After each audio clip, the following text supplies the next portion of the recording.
The Mevo Start camera kit consists of 3 cameras and its own companion multicam app. It has the potential to overhaul how creators live stream to YouTube, Facebook, Twitch and the rest. The ability to switch and stream between 3 different cameras.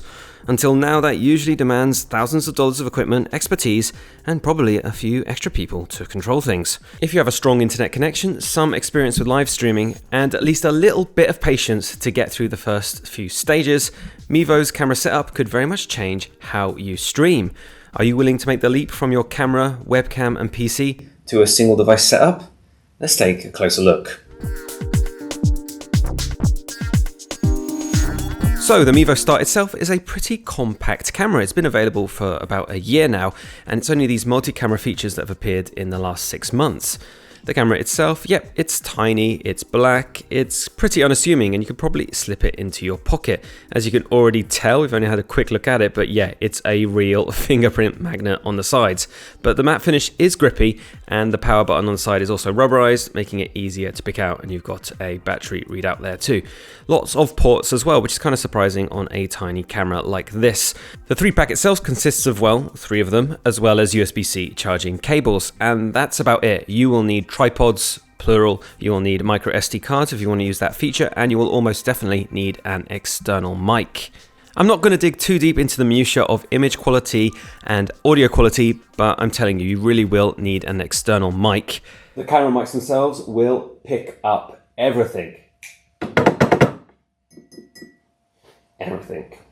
Streaming resolution on these cameras tops out at 1080p, so that might be a step down for anyone already using DSLRs or other high-end cameras to make their live streams.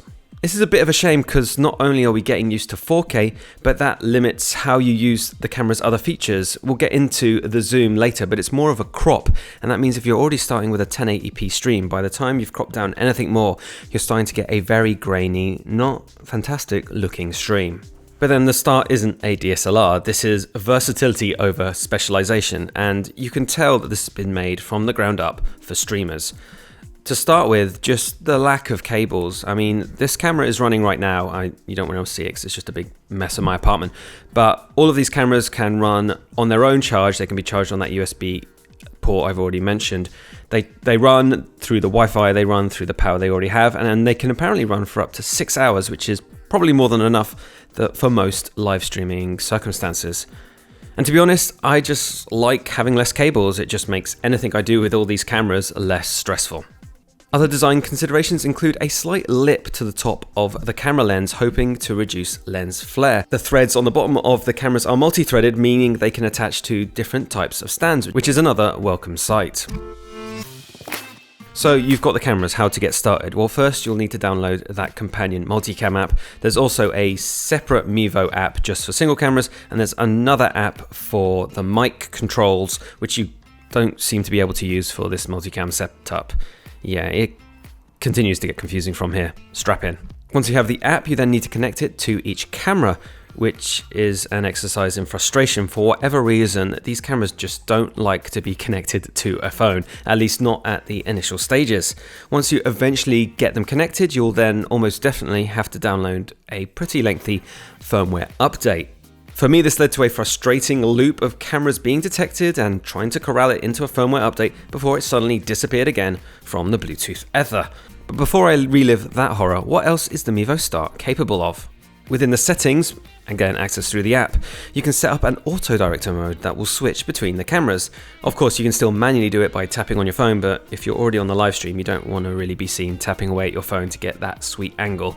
You can even set the timing buffer and even prioritize a camera. Maybe you want the main shot of you facing the camera as the one that the auto director will hopefully pivot to more often.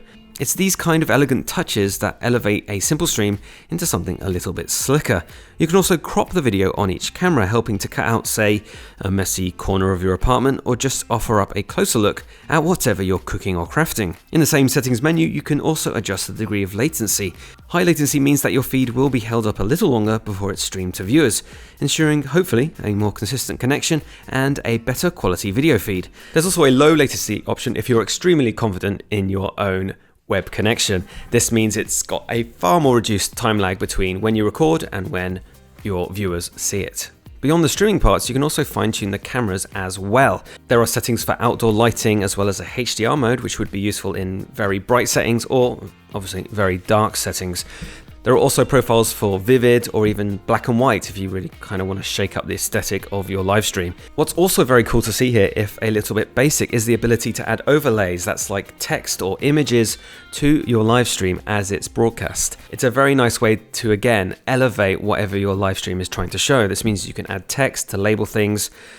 So there's a lot to praise with the start, but there's a lot of hassle when it comes to just setting it up for the first time. I set myself the challenge of setting up a multicam live stream on YouTube. Unfortunately, the app only allows you to directly stream to YouTube if you have over 1,000 subscribers. And I don't have over 1,000 subscribers, and I didn't want to ruin Engadget's YouTube channel by showcasing my tempeh cooking skills to no one that cared.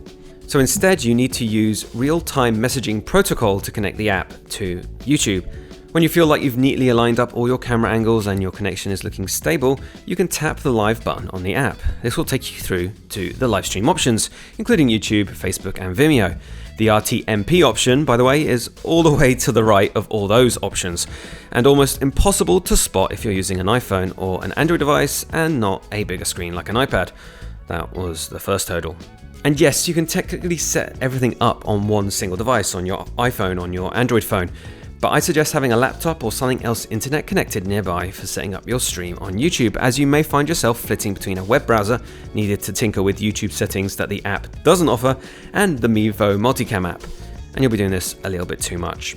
I've got some other notes for anyone who is tearing their hair out trying to get these cameras to work on YouTube.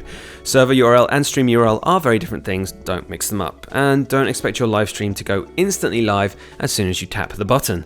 My start camera stream typically took about a minute to buffer or settle into something that anyone could watch.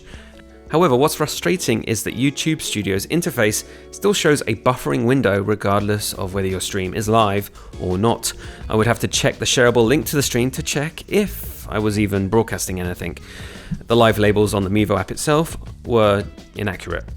Mevo's multicam app is otherwise pretty intuitive and holds up to the scrutiny of having 3 camera live streams bouncing around inside of it. That said, it can be a little bit fussy. Swap between one too many apps, remember how I was trying to adjust my YouTube settings, and the connection will cut out. Absentmindedly lock your screen, okay, my bad, and the stream is lost. I think it's common sense that you probably don't want to cut your live stream connection if you locked your phone, or maybe I'm making excuses for myself, or maybe it's a little bit of both. And despite having a healthy internet connection and keeping in close proximity to the cameras, I lost my stream a few times for a reason I'll never know. And that's a shame because there's so much potential in this Mevo trio camera multicam setup. But for beginners or streamers looking to gently upgrade their streaming style, there are a few bumps in the road for a flawless multicam setup.